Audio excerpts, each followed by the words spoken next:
ಸಿರಿತನವೆಂದು ಶಾಶ್ವತವಲ್ಲ, ಬಡ ಜನರೆಂದು ಪ್ರಾಣಿಗಳಲ್ಲ. ದೇವರ ಆಟ ಬಲ್ಲವರಿಲ್ಲ, ಬಾಳಿನ ಮರ್ಮ ಅರಿತವರಿಲ್ಲ. ನಿನ್ನೆ ತನಕ ಹಾಯಾಗಿ ಸುಪ್ಪತ್ತಿಗೆ ಪಾಪ ಇಂದು ಮಣ್ಣೆ ಗತಿಯಾಯ್ತು ಈ ಮೈಯಿಗೆ.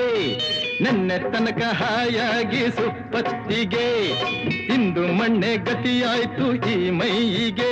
ಎಂದು ಆಳಾಗಬಲ್ಲವನೇ ಅರಸಾಗುವ, ಒಳ್ಳೆ ಅರಸಾಗುವ. ಹೇ ಮುತ್ತಿನಂಥ ಮಾತಂದ ಗೊತ್ತೇ ನಮ್ಮ, ನಿನಗೆ ಗೊತ್ತೇ ನಮ್ಮ. ನಾವು ಕಾಲಕ್ಕೆ ತಕ್ಕಂತೆ ನಡೆಯಬೇಕು ಎಂದು ತಾಳಕ್ಕೆ ತಕ್ಕಂತೆ ಕುಣಿಯಬೇಕು.